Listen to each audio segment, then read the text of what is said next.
के दिल की बात कह सकूं। आज मेरा मानना यह है कि आज शायरी वायरी की बात नहीं होगी। शायरी तो अक्सर मुशायरों में बहुत सुनते हैं, यूट्यूब पे आप सब सुनते रहते हैं।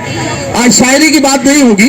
बीच बीच में हालांकि शेर भी सुनाऊंगा, लेकिन कुछ बहुत जरूरी और बहुत जिम्मेदारी भरी बातें मुझे आपसे करनी।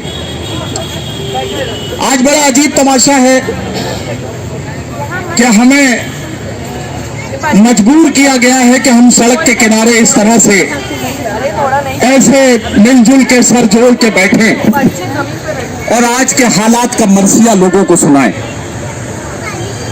अगर आज के हालात की सच्चाई पर नजर डालें तो पिछले 3 महीनों में हमारे मुल्क में वो तमाम मंजर अपनी आंखों से देखे हैं कि जहां जुल्म के पहाड़ तोड़े गए हैं, लेकिन अल्लाह का शुक्र है कि उसके बाद भी हम जिस मजबूती के साथ आज से 3 महीने पहले इस जुल्म के खिलाफ आवाज उठाने के लिए खड़े हुए थे, आज 3 महीने के बाद भी उसी जिंदा दिली के साथ हम इस जुल्म और इस जालिम के खिलाफ आवाज उठा रहे हैं।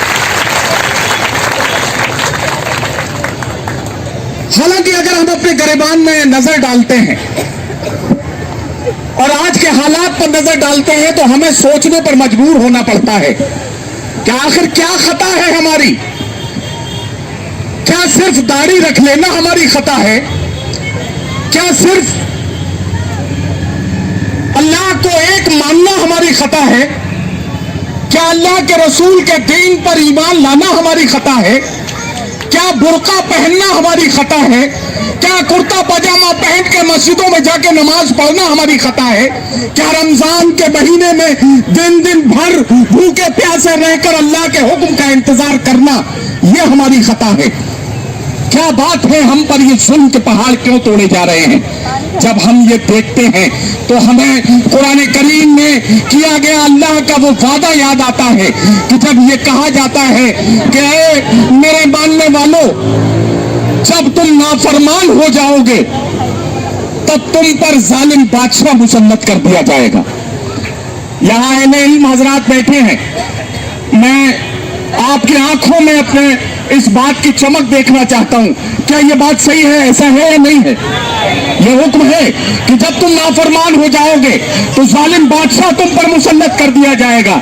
इसका मतलब यह है, हम ये तो मानते थे कि हम नाफरमान हो रहे हैं, हम ये तो मानते थे कि मस्जिदें हमें पुकारती हैं, हम उधर नहीं जाते हैं, हम ये मानते थे कि हमारी नाफरमानियां धीरे धीरे बढ़ती जा रही है।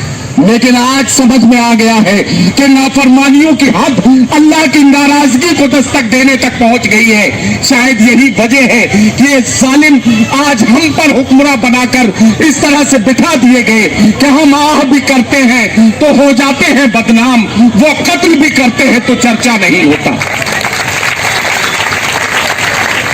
लेकिन इसका मतलब ये नहीं है कि हम मायूस होकर बैठ जाएं, क्योंकि हमारा जहां ये मानना है कि जालिम बादशाह मुसल्लत कर दिया जाता है, वही मेरी माँ बहनों हमारा मानना ये है, हमें हमारी तालीमात में ये सिखाया गया है कि अल्लाह अपने बंदों से 70 माओं से ज्यादा मोहब्बत करता है। ये बात सही है? तो जब एक माँ इतनी मोहब्बत करती है कि अपने बच्चे को धूप में खड़ा हुआ देखना भी बर्दाश्त नहीं होता, तो वो खालिक, वो रब्बे करीम जो 70 माओं से ज्यादा अपने बंदों से मोहब्बत करता है, वो कैसे ये बर्दाश्त कर सकता है कि उसके मानने वालों पर जुल्म के पहाड़ तोड़े जाए, उसके मानने वालों को मानने की बुनियाद पर उन पर जुल्म किया जाए, वो भी इसको बर्दाश्त नहीं कर सकता। लेकिन हमारा मानना यह है कि ये जो इस्लाम की दौलत हमारे पास है, ये जो ईमान की दौलत हमारे पास है, हर दौर में इसके लिए कीमतें चुकानी पड़ी है, हर दौर में इसके लिए कीमतें चुकानी पड़ी है। वो सहाबा इकराम का दौर हो, वो ताबईन का दौर हो, वो तबे ताबईन का दौर हो, वो उसके बाद के आज तक का जो दौर है, हर दौर उठाकर देख लीजिए, इस्लाम की दौलत की कीमत चुकानी पड़ी है लोगों को। आज भी हमें चुकानी पड़ेगी। आज भी हमें चुकानी पड़ेगी। और मुझे फख्र है इस बात पर कि हिंदुस्तान के मुसलमानों ने दिल्ली के शाहीन बाग से लेकर छोटे छोटे कस्बों और गांव तक हमारी मां बहनों ने इस मोर्चे को अपने हाथ में लेकर ये साबित कर दिया है कि हर वक्त जब जब जुल्म के खिलाफ आवाज उठाने का वक्त आएगा, हम इसी तरह से सामने खड़े होंगे। हर मसरत भी वही, गम भी वही देता है, धूप और छांव के मौसम भी वही देता है। जख्म लगते ही नहीं उसकी इजाजत के बगैर, और फिर जख्मों को मरहम भी वही देता है। इसलिए अपने आप को कमजोर मानने की जरूरत नहीं है, इसलिए अपने आप को लाचार मानने की जरूरत नहीं है। अपनी कमियों पर नजर रखना ये हमारी जिम्मेदारी है। हम अपनी कमियों पर नजर डालें कि कहां कहां हमसे खताएं हो रही हैं, कहां कहां हमसे गलतियां हो रही हैं। उन गलतियों में सुधार ये हमारी जिम्मेदारी है। अल्लाह की ज़ात पर भरोसा रखना ये हमारा ईमान है। और यकीनन हम कल भी फतेहयाब हुए थे, आज भी फतेहयाब होंगे, ये हमारा यकीन है। अब मुझे एक कड़वी सी बात उन लोगों से कहनी है जो अक्सर ये कहते हैं, आप देख रहे हैं कि मुख्तलिफ सियासी पार्टियों में जो लोग हैं वो इस तरह के बयान देते हैं कि भाई अब ये जो मुस्लिम खवातीन शाहीन बाग के नाम पर जगह जगह प्रोटेस्ट पर बैठ गई हैं, अब इन्हें सोचना चाहिए कि इससे फला पार्टी को फायदा हो रहा है, इससे फला पार्टी को फायदा हो रहा है, इसको खत्म कर देना चाहिए। ऐसा लोग बोलने लगे हैं। तो सब सोशल मीडिया पे आप देख रहे हैं ना, ऐसा बोल रहे हैं लोग। लेकिन मैं एक बात कहना चाहता हूं कि हमें और आपको एक बात समझनी पड़ेगी। मुझे एक छोटा सा वाकया याद आया और उससे आपको बात को समझने में आसानी रहेगी। एक बार मेरे घर पे चंद मेहमान आ गए, 6, 7, 8 लोग मेहमान थे। तो मेरी बीवी ने मुझे हुक्म दिया, जैसे आप अपने शौहर को हुक्म देती हैं, वैसे ही मेरी बीवी ने मुझे हुक्म दिया कि जाइए बाजार जाइए और 5-6 किलो मुर्गे का गोश्त ले आइए। अब जाहिर है कि जैसे आपके शौहर आपकी बात मानते हैं, वैसे ही मैंने अपनी बीवी की बात मानी और मैंने फौरन बाइक निकाली, थैला टांगा, मुर्गे के गोश्त की दुकान पर गया।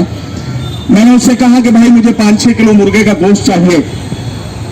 उसने कहा ठीक है साहब, इंतजार कीजिए, अभी इंतजाम करता हूं। उसके पास एक पिंजरा था जिसमें 15-20 मुर्गे थे। उसने एक काम करना शुरू किया, उस पिंजरे में हाथ डाला। मैं गौर से देख रहा था, 15-20 मुर्गे उसमें थे। जैसे ही उसने हाथ डाला तो उसका हाथ एक मुर्गे पर पड़ा। मैं बहुत गौर से देख रहा था कि जिस मुर्गे पर उस गोश्त वाले का हाथ पड़ा था, अकेले उसी मुर्गे की आवाज निकली, सिर्फ वही चीखा, बाकी सारे मुर्गे चुपचाप खड़े तमाशा देखते रहे। उस गोश्त के ताजिर ने उस मुर्गे को बाहर निकाला, ज़िबा किया, उसकी गोश्त की बोटियां बनाई और तराजू के पलड़े में रख दिया। क्योंकि 5-6 किलो गोश्त का मामला था तो एक मुर्गे से तो काम चलने वाला था नहीं। अब उसको दूसरे मुर्गे की जरूरत थी। उसने फिर से पिंजरे में हाथ डाला, अब की बार दूसरा मुर्गा पकड़ा। अब की बार जो मुर्गा पकड़ा तो मैं फिर गौर से देख रहा था कि जिस पर हाथ पड़ा वही चीखा, वही बोला, बाकी सारे मुर्गे फिर चुपचाप खड़े तमाशा देखते रहे। मैं ये तमाशा गौर से देख रहा था और सोच रहा था कि यही हालत हमारी है। जिसके करेबान पर हाथ पड़ता है, अकेला वही चीखता है, अकेला वही बोलता है, बाकी सब चुपचाप खड़े तमाशा देखते रहते हैं। यही हालत हमारी है। जलते घर को देखने वालों, फूस का छप्पर आपका है, आग के पीछे तेज हवा है, आगे मुकद्दर आपका है। जलते घर को देखने वालों, फूस का छप्पर आपका है, आग के पीछे तेज हवा है, आगे मुकद्दर आपका है। उसके कत्ल पे मैं भी चुप था, मेरा नंबर अब आया। मेरे कत्ल पे आप भी चुप है, अगला नंबर आपका है। मेरे कत्ल पे आप भी चुप है, अगला नंबर आपका है। ये जो अगला नंबर मैंने कहा है, ये सिर्फ उन लोगों के लिए नहीं कि जो खामोश हो जाते हैं। बल्कि उन लोगों के लिए भी कि जो इंतजार कर रहे हैं कि ये जुल्म तो सिर्फ मुसलमानों के लिए है। मैं बता रहा हूं कि बारी बारी सबकी बारी आएगी। ये जो मिटाने की साजिशें रची गई हैं, ये एक एक करके सबका नंबर लेने वाली है। बस थोड़ा सा इंतजार है, एक के बाद एक का नंबर आ रहा है। एक सवारी आएगी, एक सवारी जाएगी, बारी बारी सबकी बारी आएगी। ऐसे में जरूरत इस बात की है कि बगैर किसी तफरीक मजहब और मिन्नत एकजुट होकर हम जुल्म का सामना करें, हम जालिम के खिलाफ खड़े हो। यही हमारा आज की जरूरत है, आज की जिम्मेदारी है, जिसे हमें निभाना पड़ेगा। मैं अक्सर एक बात कहता हूं, मेरे तमाम बिरादरान वतन जो दूसरे मजहबों के मानने वाले हैं, मेरे कई हिंदू दोस्त ये कहते हैं कि साहब ये जो सीएए कानून बनाया गया है, इससे मुसलमानों का तो कोई मतलब ही नहीं है यार, आप लोग खामखा प्रोटेस्ट कर रहे हैं। मैं उन अपने हिंदू दोस्तों को ये कहता हूं कि सीएए से हमें तब तक कोई परेशानी नहीं है जब तक एनपीआर और एनआरसी का तड़का उसमें न लगाया जाए, क्योंकि नागरिकता देना किसी भी सरकार का हक है। आप किसे नागरिकता देंगे या आप जानिए। आपने अभी अदनान सामी को बुला के नागरिकता भी दी और पद्मश्री का अवार्ड भी, तो कौन से मुसलमान ने हिंदुस्तान के आपसे कहा था कि आप अदनान सामी को नागरिकता दें? किसी ने नहीं कहा था, लेकिन आपने जिसे चाहा उसे नागरिकता दी। ये हमारा एतराज नहीं है। हमारा एतराज ये है कि सीएए में जिस तरह से साजिशन इस्लाम को अलग करके आपने इस बात का इशारा करने की कोशिश की है कि इस मुल्क में, इस मुल्क की सबसे बड़ी अक़लियत, इस मुल्क के 2 दर्जे की शहरी बना दी जाएगी, इस पर हमारा एतराज है।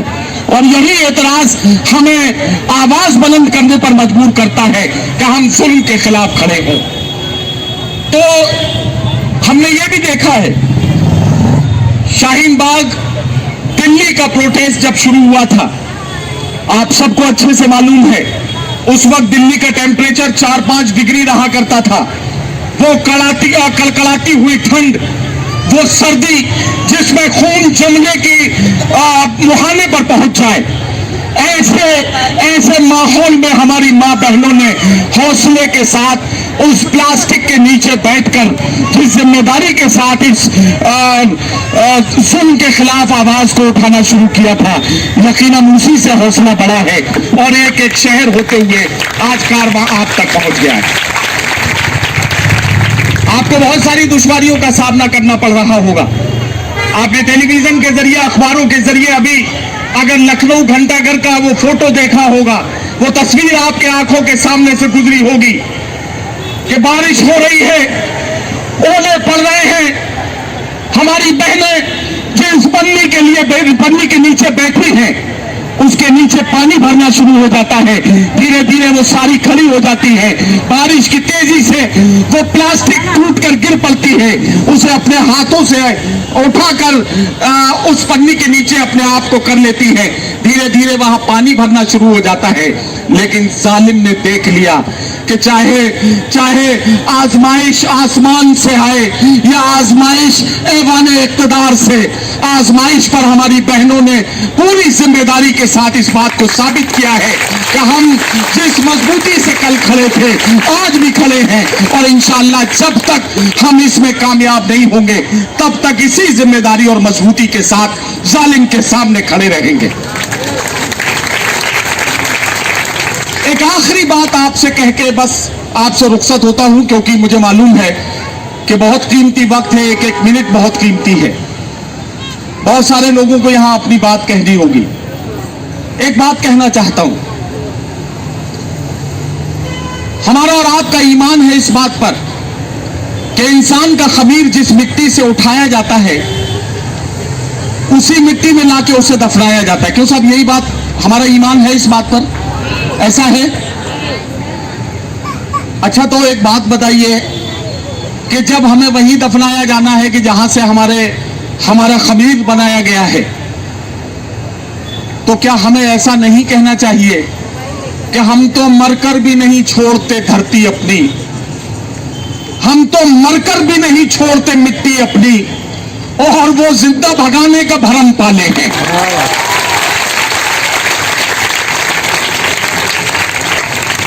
اور وہ زندہ بھگانے کا بھرم پالے ہیں. میری بہنوں, آنکھوں میں آنکھیں ڈال کر لوگوں سے یہ کہو کہ وہ چاہتے ہیں کہ ہندوستان چھوڑ دیں ہم. بتاؤ, بھوت کے ڈر سے مکان چھوڑ دیں ہم؟ بتاؤ, بھوت کے ڈر سے مکان چھوڑ دیں ہم؟ تو یہ حوصلہ ہمیں اپنے اندر پیدا کرنا ہوگا. لیکن ساتھ ہی ساتھ پوری ذمہ داری اور ایمانداری کے ساتھ یہ بات کہنا چاہتا ہوں کہ آپ سمجھ لیجئے کہ آج دنیا میں سوائے اللہ کے آپ کا کوئی مددگار نہیں. یقین رکھیے اس بات پر کہ صرف اللہ کی ذات ہے جو آپ کی مدد کر سکتی ہے, اس کے علاوہ کوئی آپ کا مددگار نہیں. تو اگر آپ چاہتے ہیں کہ اللہ کی مدد اس نصرت میں آپ کے ساتھ آئے تو یقین جانیے کہ آپ کو یہ فیصلہ کرنا پڑے گا کہ جس ذمہ داری کے ساتھ آپ اس احتجاج میں شامل ہیں, اسی ذمہ داری کے ساتھ مصلی پر بیٹھ کر اپنے رب سے باتیں کیجئے, اپنے رب کے سامنے اپنا دکھڑا سنائیے, اپنے رب کو یہ بتائیے کہ پروردگار, آج تیرے نام پر ہمیں ستایا جا رہا ہے. جب آپ اپنے رب سے بات کریں گے تو آپ کو معلوم ہے کہ نمرود جیسے ظالم کو مچھر سے مروا دیا گیا, فرعون کو نیل میں غرق کر دیا گیا. آپ کو معلوم ہے کہ 313 کو جن کے پاس تلواریں بھی نہیں تھی ہزاروں پر بھاری کر دیا گیا. آج بھی آپ کو اپنے ایمان کو پختہ کرنے کی ضرورت ہے. میری بات ہو سکتا ہے کہ میں صحیح سے آپ کو نہ بتا پاؤں یا میری بات آپ کو سمجھ میں نہ آئے, لیکن میرے جانے کے بعد میری بات پہ غور کیجئے گا کہ آج جس موقع پر ہم لوگ یہاں بات چیت کر رہے ہیں, نعرے لگوانا بہت آسان ہے. میں بہت آسانی کے ساتھ ابھی آپ چاہیں تو تالیوں کی گونج میں اس پورے پنڈال کو بدل سکتا ہوں, کیونکہ ظاہر ہے یہی کاروبار میں روز کرتا ہوں, مشاعروں میں یہی کام تو ہم کرتے ہیں. لیکن صرف نعرے لگانے سے کام نہیں چلے گا, اب ذمہ داریوں کے ساتھ سمجھنا پڑے گا. ہمارے وہ نوجوان جو پڑھے لکھے ہیں, انہیں گلی گلی گھر گھر جا کر لوگوں کو سمجھانا پڑے گا کہ اس سازش کو کس طرح سے ہمیں ناکام کرنا ہے, کس طرح سے اس سازش کو ناکام کرنے کے لیے ہماری وہ ماں بہنیں جو کم پڑھی لکھی ہیں یا جن کے پاس تعلیم کی دولت نہیں ہے, ان کو جا کر گائیڈ کرنا پڑے گا.